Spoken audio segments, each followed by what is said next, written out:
안녕하세요. 반갑습니다. 자, 오늘 할 내용이 중개 실무인데 중개 오늘 하는 부분은 시험에 실무 부분은 다 합해서 5문제 정도 출제됩니다. 그래서 실무는 그렇게 많이 나오지는 않습니다. 지난주에 한 거 먼저 한번 보겠습니다. 여기에서 9문제 출제됩니다. 지난주가 중요합니다. 자, 용어정의인데 지난주에 했던 게 중요하니까 9문제 또 어려운 부분입니다. 용어정의를 보면 즉 임목, 공장재단, 광업재단은 중개대상물은 되지만 신고대상물은 아니란 이야기입니다. 신고는 토지, 건축물, 입주권, 분양권만 신고대상입니다. 매매계약이나 또는 공급계약, 아파트 분양받아도 30일 이내 부동산 거래에 신고해야 됩니다. 부동산 거래 신고 30일, 해제 신고 30일, 주택 임대차 신고도 30일입니다. 모두 30일 이내 신고해야 됩니다. 자, 그 다음에 부동산 거래 신고는 중개 거래면 개업공개사가 신고해야 되고 직거래면 거래 당사자가 신고해야 됩니다. 그런데 해제 신고는 반드시 거래 당사자에게만 신고 의무가 있습니다. 개업공개사는 해제 신고 의무는 없습니다. 다만 해줄 수는 있습니다. 자, 검정체계 구축 운영은 국토교통부 장관이고 그 검정체계에 의해서 실거래 가격을 검증하는 사람은 시장, 군수구청장, 신고관청입니다. 위반 시 제재가 거래하지도 않았는데 거짓으로 신고한 경우, 해제되지도 않았는데 거짓으로 해제 신고한 경우에는 3천만 원 이하의 과태료고요. 그 다음에 30일 이내 부동산 거래 신고, 해제 신고 안 하면 500만 원 이하의 과태료고 거짓 신고하면 5% 이하 과태료입니다. 자진신고자 면제 감경 제도가 있는데 우리 공인중개사법에는 자진신고 제도가 없는데 부동산 거래 신고 등에 관한 법률은 자진신고 제도가 있습니다. 암기 프린터 47번에 보면 자진신고해도 면제 감경 대상이 아닌 게 6개가 있습니다. 자진신고 리니언시 제도인데 스스로 고해성사를 하면은 조사 시작되기 전에 하면 면제해주고 조사 시작된 후에 하면 50% 깎아줍니다. 그러나 우리 암기 프린트 47번에 있는 6가지는 자진신고해도 면제 감경해주지 않습니다. 그 다음에 주택임대차 신고, 해제 신고는 반드시 해야 되는데 정정신청, 변경신고는 해야 한다가 아니라 할 수 있다. 주택임대차 신고할 때 주택은 주택임대차보호법상 주택입니다. 주택취득자금조달구에 갈 때 주택은 건축법상 주택입니다. 주택취득자금조달할 때 주택은 즉 오피스텔이나 생활형 숙박시설은 주택취득자금조달구에 제출하지 않습니다. 그러나 주택임대차 신고는 사실상 주택이면 오피스텔이라도 주택임대차 신고를 해야 됩니다. 광역시, 경기도 외의 군지역은 신고하지 않습니다. 광역시나 경기도 외의 군지역은 신고하지 않고 보증금 6천만 원 초과 또는 월차임 30만 원 초과하는 경우 신고해야 됩니다. 시험에 그 6천만 원 30일 30만 원 이게 시험에 가로 안에 6, 30, 30이 들어가야 되는 거 시험에 출제됐습니다. 가로 안에 넣는 거. 주택임대차 신고는 거래 당사자가 공동으로 신고해야 됩니다. 단 국가 등이 계약 일방 당사자면 국가 등이 주택임대차 신고해야 됩니다. 해제 신고는 국가 등이 할 의무 없습니다. 그러나 주택임대차 신고는 국가 등이 해야 됩니다. 주택임대차 신고 안 하면 100만 원 이하의 과태료입니다. 단 이 과태료는 올해 5월 31일까지만 신고하면 됩니다. 2년간 유예됐습니다. 그래서 올해 시험 볼 때는 출제될 수 있겠죠. 이게 소위 임대차 3법이라고 해서 도입됐습니다. 지금 윤석열 정부에서도 임대차 3법 중에서 입법은 손본다라는 말을 했는데 이 주택임대차 신고는 손본다는 말 안 했습니다. 그대로 간다는 이야기입니다. 옛날하고 똑같이. 자, 그 다음에 포상금입니다. 포상금 우리 암기 프린트 28번에 있는데 이게 32회 때는 포상금 제도가 2문제 시험에 나왔어요. 28번에 암기 프린트에 있는 거. 공인중개사법하고 부동산 거래 신고 등에 관한 법률 비교하는 것 2문제 시험에 출제됐습니다. 그러다가 33회 때는 또 출제되지 않았습니다. 그래서 올해 34회 때는 또 나올 확률이 높습니다. 해마다 반대로 출제됩니다. 작년에 어려웠던 과목은 올해 쉽게 나옵니다. 예를 들면 통계를 보면 지금 작년에 공법 어려웠죠? 32회 때는 공법 쉬웠습니다. 그럼 올해는 모르겠습니다. 미래는 알 수는 없습니다. 그럼 미래는 단정적으로 말할 수는 없죠. 통계는 그렇다는 이야기예요. 일단 통계를 보면 수능도 한 해 수학이 어려우면 그 다음에는 수학 쉽습니다. 해마다 반대로 나와요. 왜냐하면 수학 어려우면 사람들 수학만 하거든요. 그럼 또 역으로 또 반대로 쉽게 내버린다고요. 그러니까 어쨌든 지금까지 빅데이터에 의하면 항상 반대로 나왔다. 작년에 어려웠던 게 올해 쉽고, 그거는 참고로 공부할 때 하시면 되고 절대적이지는 않습니다. 그냥 통계일 뿐입니다. 통계가 거의 우리 사주팔자 이런 것도 사실 통계잖아요. 어떻게 보면 뭐 이런 거 보는 것도. 근데 통계가 어느 정도 맞는 부분도 있기는 하더라고요. 자, 그 다음에 그래서 어쨌든 포상금, 공인중개사법상 포상금 지급 대상, 부동산 거래 신고 등에 관한 법률 비교해야 되고, 이 부동산 거래 신고 등에 관한 법률은 2개월 이내 지급을 하는데 공인중개사법에서는 1개월 이내 지급하죠. 결정일로부터 1개월 이내에 지급을 합니다. 이 차이점을 비교해야 되고요. 공인중개사법은 국고에서 50% 보조할 수 있는데 부동산 거래 신고 등에 관한 법률은 전액 시군구 재원으로 충당을 합니다. 자, 그 다음에 외국인 특례인데, 특례라는 건 특별히 예외라고 했습니다. 외국인들을 더 규제하기 위해서 예외를 두고 있는데, 우리나라 사람은 매매만 신고하는데 외국인은 매매뿐만 아니라 교환계약, 증여계약도 신고해야 되고 안 하면 300만 원 이하가 들입니다. 외국인도 매매계약은 30일 이내에 신고합니다. 계약 이외에 상속, 경매의 경우 취득한 날로부터 6월 이내에 신고해야 되고 안 하면 100만 원 이하의 과태료. 그 다음에 허가 대상 암기 프린트 27번에 군문, 자, 야 5개입니다. 군사기지 및 군사시설 보호구역 등에서 허가 안 받으면 2년 이하의 징역이나 2천만 원 이하의 벌금이고, 허가 신청하면 15일 이내에 허가 또는 불허가 처분을 해야 됩니다. 15일은 암기 프린터 49번에 정리되어 있습니다. 자, 그래서 외국인 특례도 한 문제 나오고요. 토지거래 허가제에서 최소한 2문제 이상 출제됩니다.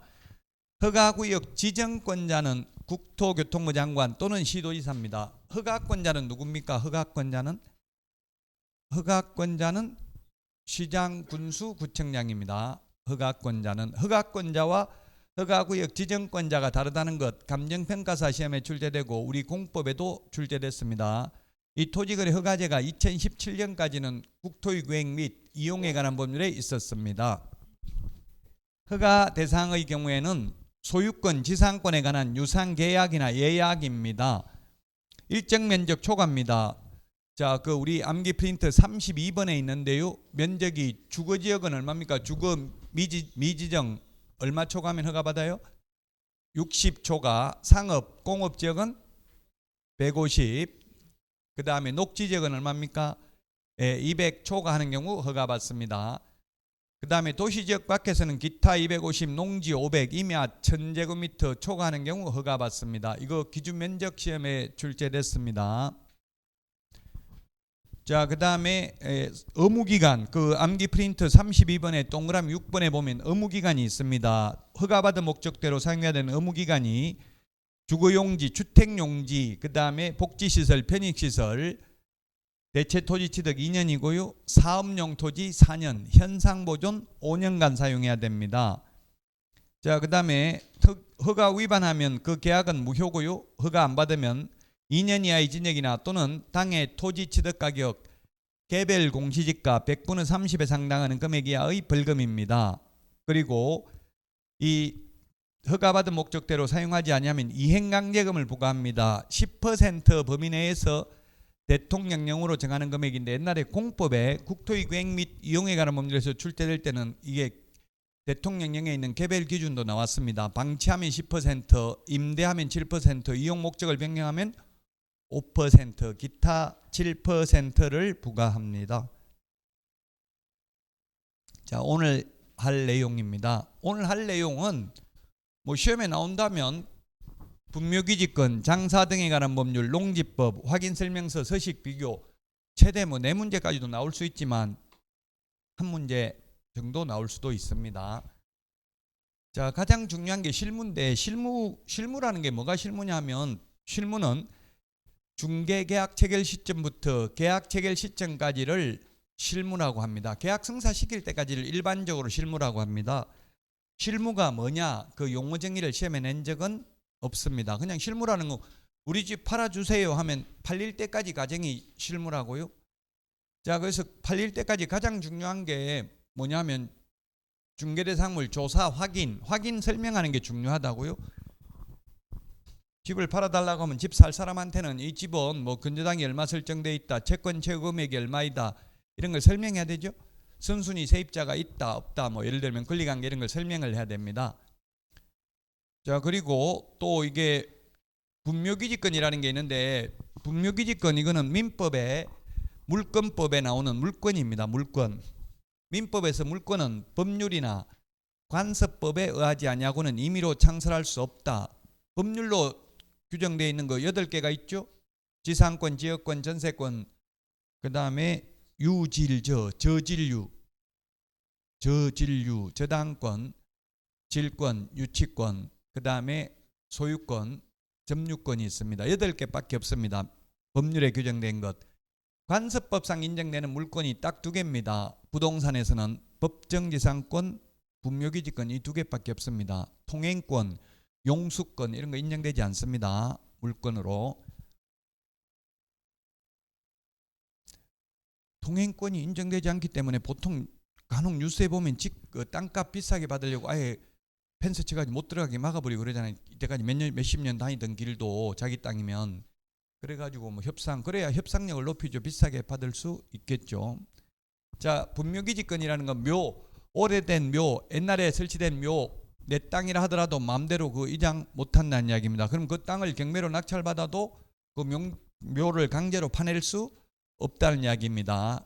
그래서 이게 분묘기지권 중요하다는 이야기입니다. 땅을 중개할 때는 분묘기지권이 성립되어 있으면 그 땅을 채유효 이용을 못할 수도 있기 때문에 설명을 해야 된다는 이야기입니다. 그 다음에 농지법도 중요하죠. 분묘기지권은 민법에도 나올 수 있는데 민법에는 오히려 법정지상권이 시험에 많이 나오고요. 분묘기지권은 중개실무에 많이 출제됐습니다. 둘 다 관습법상 물권인데, 그리고 농지법은 공법에서 2문제 나오는데요. 중요해요, 안 중요해요? 공법에서 뭐 이거는 제가 시험을 여러 번 15번 이상 보면서 느낀 건데 공법에서 점수 가장 받기 쉬운 데가 주택법, 건축법, 농지법 이 3개 과목 합하면 16문제 나와요. 주택법, 건축법 7문제씩, 농지법 2문제, 16문제라고요. 과락은 면한다고요.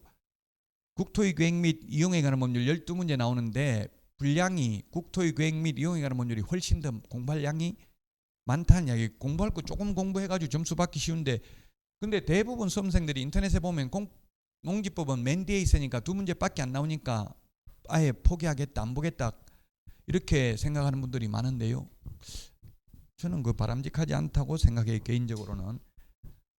농지법 이거는 또 중개하려면은 알아야 됩니다. 실제로 중개실무상 국토의 계획 및 이용에 관한 법률 이런 거는 사실 잘 몰라도 토지이용계획 확인서 떼보고 용도 지역지구 말하고 또 그 시군구에 가면은 무슨 행위 제한이 있는지 다 써줘요. 적어달라면 이게 뭐 할 수 있냐 없냐 물으면 공무원들이 다 알려준다고요. 뭐 예를 들면 골프장 할 수 있냐 뭐 이런 걸 다 알려주니까. 그 농지법은 한마디로 말하면 경자유전의 원칙입니다. 농사 지을 사람만 농지를 소유해야 됩니다. 농사 안 짓는 사람은 원칙적으로 소유할 수 없습니다. 예외 없는 법은 없기 때문에 예외는 있죠. 그래서 예외적으로 농사 안 지으면서도 소유할 수는 있습니다. 농지 소유 상한 주말 체험용 농은 1000제곱미터 미만밖에 안 됩니다. 농업 경영을 하지 않아도 주말 체험 목적으로 소유할 수 있는데 1000제곱미터 미만입니다. 이하가 아니라 미만입니다. 이거 시험에 가장 많이 출제됐습니다. 이게 소유 상한이 단 세대원 전부 합산한 면적이죠. 세대원 각각 1000제곱미터 미만 소유할 수 있는 게 아니라 합산입니다. 합해서 부부가 세대원이라면 부부 합해서 1000제곱미터 미만입니다. 그래서 과거에 기출문제 이런 게 나왔어요. 남편 명의로 500제곱미터가 있는데 세대원인 부인 명의로 주말 체험을 하기 위해서 500제곱미터를 추가로 취득할 수 있다, 없다. 미만이니까 없죠. 1000제곱미터 미만이면 그 숫자 제외입니다. 이하면 그 숫자 포함이고요. 미만이니까 안 됩니다. 이게 시험에 농지법에서 우리 중개실무에서는 가장 많이 나왔고요. 그 다음에 농지 임대차 원칙은 안 된다고 했죠. 임대차가. 그런데 예외적으로 임대차 됩니다. 뭐 예를 들면 가장 대표적인 게 60세 이상으로서 5년 이상 농사 짓던 사람들은 임대차 할 수 있습니다. 옛날에는 60세 이상 5년 이상 농사 짓던 사람은 힘이 없어서 더 이상 농사 못 짓는 경우에만 임대차 했습니다. 근데 지금은 시골에 가면 60세면 나이 많아요, 적어요? 애기입니다, 애기. 완전 담배 심부름하고 술 심부름하고 이렇게 해야 돼요. 그래서 이제 농사 지으면서도 임대차 할 수 있습니다. 60세 이상으로서 5년 이상 농사 짓던 땅은 예를 들면 그런 임대차가 예외적으로 가능한데 뭐 또 시험에 우리 시험에 나왔던 게 3개월 이상 해외 여행 중인 경우, 3개월 이상 병원에 입원한 경우 이런 경우 임대차, 사용대차 가능합니다. 왜냐하면 3개월 이상 농지를 방치해버리면 거의 잡초밖에 없죠. 농작물은 다 없어져 버리고요. 농지 임대차는 서명계약을 원칙으로 하고 최단기 존속기간 3년인데 단 다년생 식물재배지라든지 임차인이 비닐하우스, 작물재배사 등을 설치한 경우는 5년입니다. 최단기 존속기간. 자, 그 다음에 농지 취득 자격증명이라는 걸 받아야 됩니다. 농지를 취득하려면 이 농지 취득 자격증명이라는 건 뭐냐면 농지를 취득할 자격이 있다는 걸 증명하는 건데 그거는 농업경영계획서를 작성해서 제출하는데 농사 지을 건지 안 지을 건지 의사를 물어보는 거예요. 그럼 앞으로 농사 짓겠다는 의사표시만 하면 원칙적으로 농지 취득 자격증명은 발급해 줍니다. 그 대신에 짓겠다 해놓고 농사 안 지으면 이행강제금을 부과하죠. 이행강제금을. 그 농사 지을 건지 안 지을 건지 물어보는 의사를 물어보기 위해서 농지 취득 자격 증명이라는 걸 받아야 돼. 농사 짓겠다고 해야 해주지. 농사 안 짓겠다고 하면 발급 안 해주겠죠. 농사 짓겠다 해놓고 나중에 안 지으면은 이제 이행강제금 부과를 해야 되고요. 그 다음에 확인설명서 서식이 4가지가 있다. 주거용, 비주거용, 그 다음에 토지, 임목, 공장재단, 광업재단 4가지 서식이 있다. 확인설명서는 쌍방교부하고 3년 보존해야 되고 계약서와 함께 서명 및 날인해야 됩니다. 자, 그러면 이제 473페이지입니다.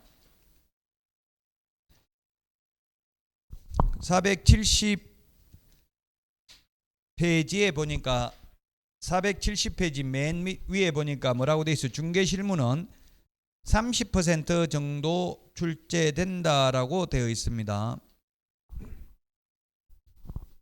이거는 30% 설정하면 이렇게 되는데 이거는 산업인력공단에 보면 30% 내외 출제된다 이렇게 돼 있어요. 30%면 12문제죠.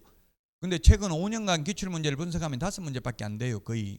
실제로는 그렇게 내외라고 했지 반드시 30% 출제돼야 된다는 건 아니거든요. 그것도 실무가 어디까지가 실무인지 이걸 나누기가 굉장히 어려워요. 앞에 우리 법률에도 보면 계약서 작성, 확인설명서 작성 이런 게 있잖아요. 그것도 실무로 볼 여지도 있거든요. 그래서 애매하다는 이야기입니다. 딱 명확하게 실무다 이렇게 단정적으로 말하기는. 자, 근데 어쨌든 여기에 지금 470, 471, 472, 473 여기까지는 시험에는 거의 출제되지 않았습니다. 사실 중개실무. 자, 출제되진 않았지만 이제 이거는 현업에 가면 중요하죠. 현업에 가면 돈 벌려면. 근데 시험에는 거의 안 나온다는 얘기입니다. 중개실무가 뭐가 중개실무라고 했어요? 중개계약 체결 시점부터 계약 체결 시점까지를 중개실무라고 합니다. 이게 지금 중개실무를 먼저 보면 중개실무가 뭐냐면 매도인 팔 사람이 우리 집 팔아주세요 하면 그걸 중개계약이라고 합니다.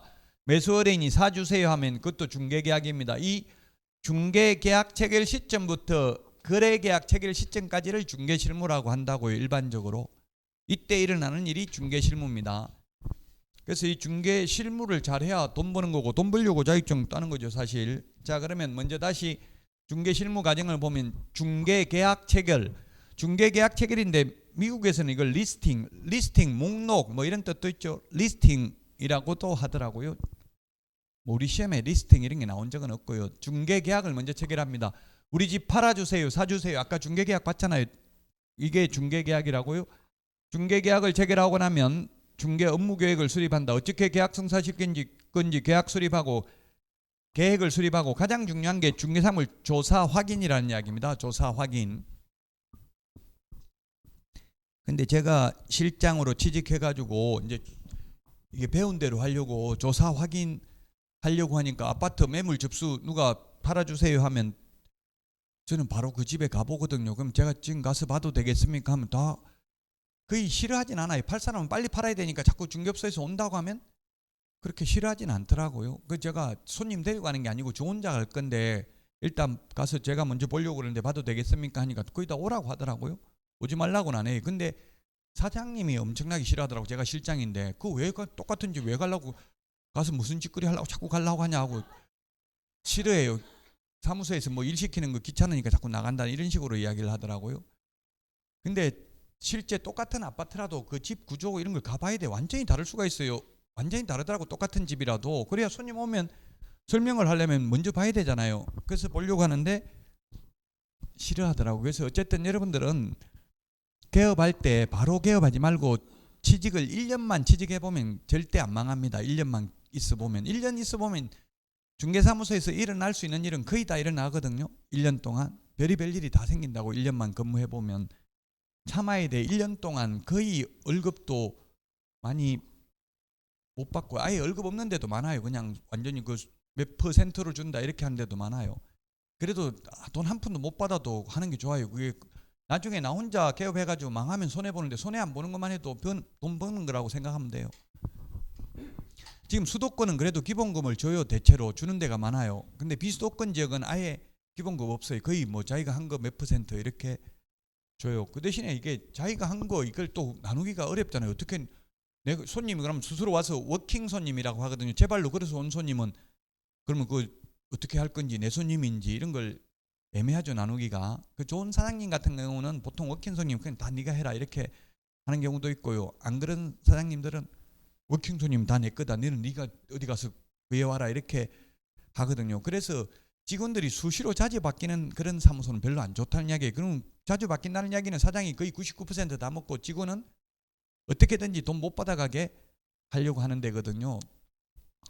저도 제 친구 밑에 취직해가지고 월급 130만 원 받고 잘렸어. 너 하는 것도 없이 왜 이렇게 월급 많이 준다 이렇게 해요. 자기는 1,000만, 1,500만 원 정도 제가 7% 받았으니까 자기는 한 1,000만 원 넘게 받고 제가 한 100만 원 넘게 받았는데 바로 잘렸다고. 너무 월급 많다고. 그러고 나니까 또 네가 있을 때 그래도 잘 된 것 같다. 다시 오라고 하는데 이제 안 간다 했어요. 이제는 안 가겠다 하고 안 갔는데 차라리 모르는 데 취직하는 게 낫겠더라고. 여자친구 밑에 가니까 어릴 때 뭐 사귀진 않았는데 제가 좀 그냥 혼자 좀 저 혼자 좋아했어. 자기는 하나도 안 좋아했대. 그 여자는 아니고 사장님이네. 사장님은 저를 전혀 안 좋아했다더라고. 그래 뭐 어쨌든 그래서 한 6개월 근무해봤어요. 여러분들도 어쨌든 최소한 1년은 취직해보는 게 좋아요. 그 조사 확인하는 게 이게 가장 중요하다. 실체 권리 관계와 부합하는지. 지금 뭐 예를 들면 빌라왕 무슨 이게 건축왕 요즘 사기꾼들이 워낙 많아요. 사기치는 경우가 많다고요. 오히려 주인들이 개업공개사를 역선택하는 경우도 많아요. 그래서 반드시 조사 확인을 해야 되고 그리고 나서 실제 돈 벌려면 영업, 중개활동, 마케팅 활동 이게 가장 중요한데요. 시험에는 거의 나온 적이 없습니다. 왜? 이거는 중개사물 조사 확인을 잘못하면 손님들이 피해를 보지만 이거 마케팅 영업 못하면 자기 혼자만 망하면 되지 일반 국민들이 피해보는 거는 아니기 때문에 시험에 거의 안 나온다는 이야기입니다. 가장 중요한 게 이제 계약 성사시키는 게 중요하죠. 계약 체결 하면은 중개 실무는 끝납니다. 이게 중개 실무 과정입니다. 특히 많은 분들이 지금 공부하는 분들은 이 중개 계약하고 거래 계약을 헷갈려 해요. 이 중개 계약이라는 걸 거래 계약, 매매 계약 이런 걸 중개 계약이라고 생각하는 분이 있다고요? 매매 계약, 교환 계약, 임대차 계약은 중개 계약이 아니고 거래 계약이죠. 중개 계약을 먼저 체결하고 나서 거래 계약을 체결하잖아요. 중개 계약이라는 건 우리 집 팔아주세요, 사주세요. 이게 중개 계약입니다. 중개 계약이 있어야 중개 보수도 받을 수 있어요. 팔아달라 소리도 안 하는데 팔아놓고 중개 보수 달라 할 수는 없는 거죠. 예, 그래서 중개 계약은 현실적으로는 어떻게 합니까? 손님 들어가면은 개업공개사가 집 좀 팔려고요 이렇게 하면은 잠깐만요 해가지고 은행이나 법무사 사무소에서 준 그 노트 수첩 하나 꺼낸다고요. 업무 수첩. 그래가지고 매물 접수대장 꺼내가지고 얘 어디에 있는지 몇 평짜리 얼마 받고 싶습니까? 손님 오면 연락드리겠습니다. 연락처 하나 주세요 하고 끝이에요. 이름을 물어봐요, 안 물어봐요? 이름도 안 물어보는 게 현실입니다. 원래는 이름도 물어보고 그 계약서에다가 이름, 주민등록번호 이걸 다 적어야 되는데 현실적으로는 이름도 못 묻고 있는 게 현실입니다. 그냥 연락처만 묻고 그러면 이제 그 고객관리대장에다가 연락처 적어놓고 101호 손님, 뭐 101호 사장님 이런 식으로 적어놔요. 이름을 모르니까. 그럼 전화 오면은 그게 뜨죠. 중개사무소에 있는 전화기에 보면은 화면 모니터 화면에 이름이 떠요. 입력시켜 놓은 게 뭐 101호 사장님 이렇게 돼 있으면 101호 사장님 뜬다고요. 아파트면. 그러면 101호 사장님세요 이렇게 하면 어머나 어떻게 내 줄 알았는데 하면 목소리가 너무 이뻐서 기억한다 이렇게 해피콜 그렇게 해야 돈을 많이 번다고. 저도 그런 걸 못해서 망했어요. 그냥 아예 다 입력해놔서 뜹니다 이러면은 기분 좋아요 안 좋아요? 그런 것보다는 목소리가 너무 이뻐서 뭐 기억난다 뭐 이렇게 하고 이래야 좋아하죠. 손님들은 그런 걸 잘해야 된다고. 돈 벌면 너무 진실대로 다 말하면 돈은 못 벌어요. 자, 그 다음에 이거는 이제 시험에 출제됐었습니다. 물론 뭐 시험에 한 10년에 한 번 정도 나오니까 중요한 건 아니고요. 중개계약의 법적 성질입니다. 473페이지 맨 밑에 있습니다. 473페이지 맨 밑에. 그리고 그 473페이지 맨 밑에 오른쪽에도 지금 낙성 불효식 계약 X 이렇게 적어놨잖아요. 자, 그럼 중개계약의 법적 성질 시험에 나온 적은 있는데요. 낙성 불효식 계약이다 이 말은 청약과 승낙의 의사표시로 이루어지는 거지 반드시 문서로 꼭 해야 되는 거는 아니다. 불요식, 요식행위가 아닙니다. 유언 같은 거는 요식행위죠. 유언은 그냥 내 재산 다 줄게 이렇게 말했다고 그게 성립하는 게 아닙니다. 그는 요식행위입니다. 그러나 우리 중개계약은 불요식 낙성계약이다. 즉 쉽게 말하면 말로 해도 되고 문서로 해도 되고 상관없다는 이야기입니다. 그래서 보통 우리 집 팔아주세요 하면 예 팔아드리겠습니다. 이게 중개계약입니다. 그 다음에 유상 쌍무계약이다. 유상 쌍무계약. 중개보수를 지급하니까 유상계약이고요. 쌍무계약이라는 것은 민법에서 쌍방의 의무가 서로 대가적 관계에 있는 걸 쌍무계약이라고 합니다. 그래서 옛날에는 사실 이게 육회 시험에는 편무계약이라고 시험에 나왔어요. 우리 법조문에 뭐 편무계약이다 쌍무계약이다 나와 있는 게 없거든요. 해석상의 문제입니다. 6회 때는 편무계약이라고 했는데 판례가 불합격한 자가 소송을 제기했는데 판례가 행정법원에서 쌍무계약이다. 단 쌍무계약인데 순수한 쌍무계약이 아니라 조건부 쌍무계약, 특수한 쌍무계약, 편무계약에 가까운 쌍무계약이다 이렇게 했어요. 자, 이게 중개계약을 보면 그러면 매도인이 우리 집 팔아주세요 했으면 개업공개사는 반드시 팔아줄 의무 있어요 없어요? 안 팔리는데 어떻게 해요? 팔아달라고 해도 안 팔리는데 그 팔도록 선량한 관리자의 주의로서 최선을 다해서 노력을 할 의무가 있는 거지 반드시 팔아줄 의무는 없어요. 그래서 완전 순수한 쌍무계약은 아니고 조건부 쌍무계약, 특수한 쌍무계약, 편무계약에 가까운 쌍무계약입니다. 그러면 개업공개사들은 현실적으로 노력하겠어요? 안 하겠어요? 팔아주려고? 돈 벌려고 노력은 하겠죠. 나름대로는 노력을 해요. 자, 쌍무계약이고 그래서 무상계약, 편무계약 하면 X고요. 민사중개입니다. 상사중개가 아니고 상행위를 중개하는 걸 상사중개라고 상행위 이외의 것을 중개하는 걸 민사중개라 합니다. 민사중개의 가장 대표적인 게 부동산 중개, 직업 중개, 혼인 중개 이런 게 대표적인 민사중개입니다. 비전형계약이다 이 말은 비전형계약이라는 말은 법전에 형태가 없다 해서 민법 법전에 형태가 없다 해서 비전형계약이라고 합니다. 비전형계약 민법 법전에 형태가 없다 해서 비전형계약이라고 합니다. 또는 무명계약도 같은 말입니다. 무명은 민법 법전에 이름이 없다고 해서 무명계약이라고 합니다. 비전형계약 무명계약이다. 그래서 전형계약, 유명계약 하면 X다. 민법 법전에 형태가 있는 계약이 15개가 있죠. 매매, 교환, 임대차만 여러분들 시험 범위에 들어가잖아요. 현상광고, 임치 등 15개가 있습니다. 여행자 계약까지 15개 있죠. 지금 전형계약이. 그래서 중개계약은 비전형계약이다. 무명계약입니다. 민법 법전에 형태가 없다. 민법에 이름이 없다는 뜻이에요. 그 다음에 혼합계약. 예, 비전형계약이니까 이게 도급계약 뭐 이런 거 여러 가지가 혼합되어 있는 형태를 띠고 있고요. 위임계약하고 유사하다. 위임계약하고 유사하기 때문에 선량한 관리자의 주요무를 부담한다는 게 판례입니다. 위임계약하고 비슷하다는 게 판례입니다. 판례. 위임하고 비슷하다. 그 다음에 임의적 계약이다. 반드시 계약을 체결해야 되는 거 아니고 임의적 계약이고 계속적 계약이다. 일시적 계약이 아니고요. 민법에서 일시적 계약은 해제하고 계속적 계약은 해지하죠. 임대차 계약은 계속적 계약이잖아요. 매매 계약은 일시적 계약이죠. 시험에 그렇게 자주 나오는 건 아니니까 이 정도 보고요. 그 다음에 476페이지 한 번씩이라도 시험에 나온 적이 있는 겁니다. 거기 475페이지 그 서면화 유형화의 순기능 요것도 시험에 10회, 11회 딱 두 번 나오긴 했습니다. 1990년, 2000년도에 나오고 지금 23년 동안 안 나왔다고요. 한마디로 말하면 475페이지도 시험에 20년 전에 나오기는 했어요. 그게 뭐냐면 서면화 유형화, 즉 문서로 중개계약을 체결하는 게 좋냐 아니면 구두로 말로 중개계약을 체결하는 게 좋으냐 물으면 뭐가 좋아요? 예, 문서가 좋다는 이야기 한마디로 말하면. 근데 현실적으로 문서로 하는 사람 있냐고 없냐고요?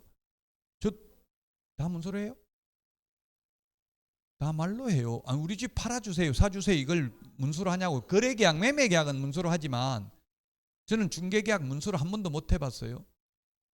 제가 하려고 손님 와서 저 전속 중개계약 문서로 합시다 하니까 아저씨 왜 이렇게 별나게 자꾸 그러는데 다른 데는 안 그러는데 이러니까 직원으로 근무하다 사장님한테 또 요거 되면서 왜 쓰잘데없는 짓, 너는 여자만 오면 자꾸 말 걸어가지고 쓰잘데없는 짓 해가지고 그 손님 기분 나쁘게 만들었다고 욕만 실컷 얻어먹고 말 꺼내지도 못해요. 문서로 하지 않은 말도. 처음에는 해봤어요. 몇 번. 난데 안 내놨으면 그냥 저한테 전속으로 문서로 합시다 하니까 싫어요 아저씨 그거 뭔데요 이렇게 하고 아예 관행이 안 하니까 혼자만 하면 오히려 이상한 취급당해요. 그래서 힘들다는 이야기예요. 자 어쨌든 그런데 우리 시험에는 475페이지 시험에는 문서로 하는 게 좋다. 구두로 하는 것보다 유형화, 서면화 유형화의 순기능이 아닌 것은 이렇게 해가지고 시험에 나온 적은 있습니다. 그 양가로 3번이 자주적 통제 기능인데 시험에 답이 틀린 답으로 관주도 기능이 생긴다 이렇게 나왔어. 서면화 유형화하면 관주도라는 게 뭐예요? 그 시험에 20년 전에 한번 나왔다고요. 관주도라는 거는 관에서 관청에서 개입한다는 이야기죠. 분쟁이 생기면 관청에서 개입하잖아요. 업무정지 등록 취소 이런 거 하려고. 그 자주적 통제 기능 사고가 안 생기니까 관청에서 개입할 일이 없다는 이야기예요. 근데 말로 하면 분쟁이 생기니까 관청에서 개입할 가능성이 많다는 이야기예요. 그래서 가급적이면 문서로 하는 게 좋은데 어쨌든 지금은 관행적으로 하지는 않고 있습니다. 자, 그 다음에 중개계약의 유형 476페이지 중개계약의 유형이 476페이지 1번에 일반 중개계약 477 독점 중개 이것도 시험에 나온 적은 있고요. 작년에 감정평가사 시험에는 나왔습니다. 이거 중개계약의 유형이 법조문에 있는 건 아니고요. 독점 중개 이런 게 법조문에는 없다고요. 근데 우리 감정평가사 시험은 나왔는데 우리 시험에서는 법조문에 없는 거는 가급적이면 안 내려고 합니다. 왜냐하면 논란의 여지, 다툼의 여지가 있잖아요. 법조문에 없는데 그게 어느 나라 법이고 이렇게 따질 수 있으니까. 어쨌든 작년에 감정평가사 시험에는 나왔다. 독점 중개계약이 있고요. 전속 중개가 있고 그 다음에 478 공동중개 479 순가 중개가 있고요. 479페이지 맨 밑에 문제를 보니까 지금 언제 나왔어요? 16회 나오고요. 지금이 34회니까 오래됐죠. 시험에 자주 나오는 건 아닙니다. 근데 이제 앞으로는 말할 기회가 별로 없을 수 있으니까 그래도 한번 보도록 하겠습니다. 중개계약의 종류. 미국에서는 이걸 오픈 리스팅이라고 하는데 아까 리스팅이 계약 중개계약이라고 했죠. 이게 중개계약이라 일반 중개계약은 뭐냐면 여러 사람에게 우리나라에서 보편적으로 이루어지고 있다고 해서 보통 중개계약, 일반적으로 이루어지고 있다고 해서 일반 중개계약, 영어로는 오픈 리스팅. 여러 군데 다 내놓는다고요? 저도 안 팔리니까 내놓다가 지나다니다가 차 잠깐 서면 그냥 중개사무소 보이면 사진 찍어가지고 전화번호 집에 가서 내놓고 이렇게 엄청나게 해봤어요. 그래가지고 가장 먼저 계약 성사시키는 개업공개사에게만 중개보수를 주면 됩니다. 그래서 미국에서는 이게 소송의 초대장이라는 말이 있을 정도로 분쟁의 소지가 높다. 그래서 미국 공인중개사협회에서는 독점 중개를 권장하고 있습니다. 그래서 지금 미국은 거의 99%가 독점 중개를 하고 있습니다. 미국을 비롯한 다른 그 OECD 국가들은. 근데 우리는 지금 일반 중개가 성행하고 있고, 미국은 그래서 독점 중개를 권장하고 있다는 이야기인데, 독점 중개를 하면 완전 배타적 권리를 인정하기 때문에 누가 계약을 성사시켰든지 간에 무조건 독점을 맺은 개업공개사에게 중개보수를 지급해야 됩니다. 저는 뉴스에 봤어요. 지금도 인터넷 검색하면 나올지 모르겠는데, 미국 중개법인이 유럽에 확인 설명하러 브리핑하러 간다더라고. 브리핑이 확인 설명이잖아. 미리 설명하는 거잖아요. 4천억을 들여가 4천억? 4천억이 아니고 전용기, 비행기 전용기 타고 유럽 간다고 나오더라고. 전용기. 그 매물이 얼마짜리인지 보니까 4천억짜리더라고. 4천억. 4천억인데 미국은 중개보수가 최하가 50개 주마다, 미국은 별도의 나라죠. 법이 다 달라요. 주별로. 그래서 4%에서 8% 정도 합니다. 미국은. 만약 4%라도 잡아도 얼마예요? 이게 4천억이면 중개보수가 무조건 4%는 받는다는 이야기. 446 160억이에요. 160억. 160원 받으니까 그 전용기 타고 브리핑하러 갈 수 있겠죠. 돈을 지출할 수 있겠죠. 우리는 그렇게 지출했다가 다른 데서 계약했는데 회뿌리면 한 푼도 못 받죠. 그게 이제 구조적인 문제점입니다. 그래서 우리나라는 우리나라 중개업하기 가장 힘든 건 누구겠어요? 고객 같은 개업공개사 누구겠어요? 둘 중에 하나 따지면 누가 더 힘들게 만들어요? 동료 개업공개사 아니면 손님, 매수인이나 매도인 손님 중에서? 개업공개사의 적은 제가 느낀 거는 개업공개사예요. 저는 가장 충격받은 게, 저한테 수업 들었던 분들 친하게 지내고 막 밥 먹고 이렇게 했던 분이 나중에 뒤통수 치니까 그냥 그때 바로 폐업해버렸어요. 더 이상 내가 이거 해가 돈 벌면 뭐 하겠냐 싶어서. 그런 걸 많이 당했어요. 몰래 물건 빼돌리고 여러 명이 돼 있으니까 제가 한 걸 알고도 그런 거 엄청나게 많아요. 이미 제가 돈 입금시키는데, 가계약금 입금시키는데 그거 하지 말고 자기가 잘하는 사람이 하여튼 별의별 일이 다 있었어요. 그런 게 많아요. 이게 왜 그렇겠어요? 여러 군데 내놓고 먼저 계약 성사시킨 사람만 중개보수를 받다 보니까 남은 물건 빼돌리고 사기치고 이렇게 거짓말시키고 이런 게 엄청나게 많다고요. 자, 우리나라는 독점 중개는 없고 전속이 있는데, 전속은 독점하고 차이점이 의뢰인 스스로 발견한 상대방과 직접 계약을 하는 경우에는 중개보수나 위약금을 지급할 의무가 없다는 게 차이점입니다. 독점은 무조건 중개보수 지급해야 됩니다. 누가 계약을 성사시켰든지 간에 차이점이. 전속은 스스로 발견한 상대방과 직접 계약을 체결하는 경우에는 중개보수나 위약금을 지불할 의무 없다. 공동중개, 이게 9회 때 1997년도에 MLS 방식 이렇게 출제된 적이 있습니다.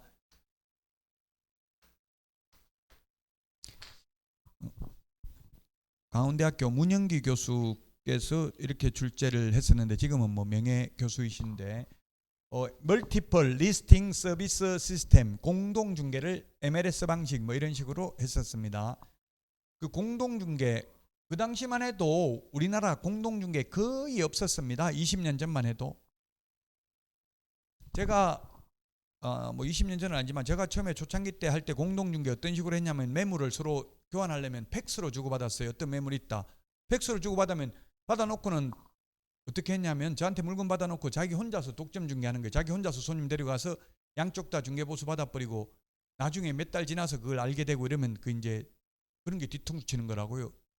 그러니까 공동중개를 믿을 수가 없기 때문에 할 수도 없었어요. 옛날에는.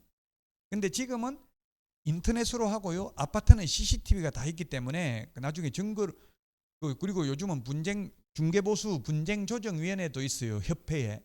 지부, 지회 이런데. 내 물건 빼돌렸다 이러면 둘이 소환해가지고 조사해요. 그 소환에 안 응하면, 수사권은 없지만 불응하면은 그 왕따 시켜버리거든요. 매물 정보망 못 보게 막아버리고, 그러니까 갈 수밖에 없어요. 수사권은 없지만. 거기 가서는 분명히 내가 먼저 접수받았는데 저 뒤에 CCTV 봐봐라 이런 식으로 증거를 대면은 중개보수 누가 받아라 이렇게 조정을 해주고 그러더라고. 협회 자기들끼리 자체적으로 친목회 분쟁 조정이네 이런 거 만들어 가지고. 가장 중요한 거는 중개보수 혼자 다 받아 챙기고 이게 가장 문제가 쟁점이 되잖아요. 요즘은 우리나라에서 아파트는 굉장히 공동중개가 활성화되어 있다. CCTV 이런 게 있기 때문에 남의 물건 빼돌리기가 좀 어려워요. 그리고 친목회에 남의 물건 빼돌리다 적발되면 뭐 한 달간 정보망 이용 정지시킨다 이런 걸 자체적으로 윤리규약 이런 걸 만들어 가지고 있기 때문에. 그러면 돈 많이 공동중개를 하면 뭐예요? 이게 지금 공동중개하면 개업공개사가 2명이 개입되면 중개보수를 한쪽밖에 못 받죠. 단독중개 혼자서 이게 반대가 단독중개인데 단독중개 혼자서 하면 양쪽 다 중개보수 받아요. 그래서 시험에 만약에 잘 나오진 않지만 돈 많이 벌려면 단독중개를 활성화시켜야 된다. 공동중개를 활성화시켜야 된다. 돈 많이 벌려면 답은 공동중개입니다. 왜? 단독하면 한 건 할 걸 공동중개하면 3건 4건 해요. 더 많이 할 수 있다는 이야기예요. 그래서 공동중개 예를 들면 저도 중개업을 하니까 서울에서 연락 왔더라고. 딱 찍어가지고 그 있는 이 편한 세상 33평 지금 가면 당장 계약할 건데 공동중개 할 거냐 묻더라고요. 매수인이 있는데 서울에 있는 중개업소에서 그 무슨 중개업소라고 이야기하고 안 한다고 하면 저 혼자 독점 저만 물건을 가지고 있으면 안 한다 해도 되겠죠. 근데 옆에 다른 중개업소에도 올라와 있어요? 안 올라와 있어요? 매물 보면 네이버 부동산인데 보면 뭐 여러 부동산에서 똑같은 게 많이 올라와 있다고요.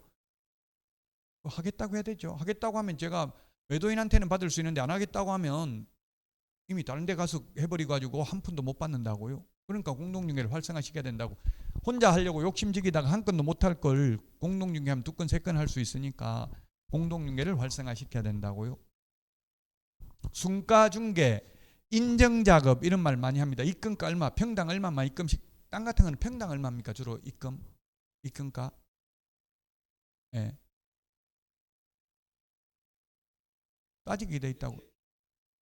아니 그럼 뭐 예를 들어서 땅 같으면 평당 얼마 10만 원만 입금시켜 달라 이렇게 할 수도 있고 아니면 뭐 1억, 2억, 10억만 입금시켜 달라 이렇게 할 수도 있죠. 그렇게만 하고 더 받는 건 네가 다 먹어도 좋다. 그걸 인정작업, 현업에서는 보통 인정작업이라 하고 이 우리 시험에는 순가중개라고 합니다. 순가중개라고 하는데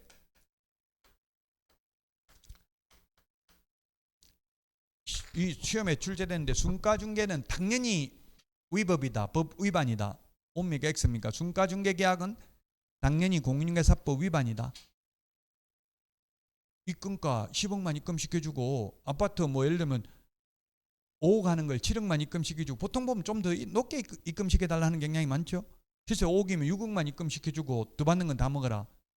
저도 그런 거 많이 있었어요. 근데 보니까 전세 빼주면 뭐 복비는 따블로 주겠다. 근데 뺄 수가 없는 게 지금 시세가 전세가 지금같이 내려가고 있잖아 오히려. 근데 지금 그분은 1억 5천에 들어왔어. 제가 할 때 한 15년 전에 1억 5천에 들어왔는데 지금 시세가 1억밖에 안 해요 전세가. 근데 빼주면 복비는 따블로 주겠다. 뺄 수 있어요 없어요? 들어올 사람이 없는데 뭐 지금 시세가 내려가 있는데 그분도 세입자라서 자기도 주인이 아니고 주인이면 깎아줄 수 있는데 세입자이기 때문에 자기가 빼고 나가려니까 주인이 네가 그럼 알아서 복덕방이 내놔가지고 네가 나가라 알아서 이런 식으로 이야기를 하니까 문제가 되더라고요. 뭐 뺄 수가 없어요 현재. 그 순가중개 계약 자체가 당연히 위반은 아니다. 실제로 초과해서 받아야 위반이라고. 입금가 10억만 입금시켜달라 했는데 10억 입금시켜주고 12억 받아가지고 2억을 중개보수로 먹었다면 위반인데 실제 먹지를 않았다면 위반 아니다. 왜냐하면 미수범을 처벌한다는 규정은 없기 때문에 그렇다. 살인은 살인미수죄도 처벌받죠. 근데 공인중개사법은 미수범을 처벌한다는 규정은 없기 때문에 순가중개계약 그 자체가 당연히 위반되는 것은 아니다. 실제로 초과해서 받아야 위반이다. 자, 확인 설명부터는 쉬었다가 하도록 하겠습니다. 문제 미리 좀 풀어보시기 바랍니다.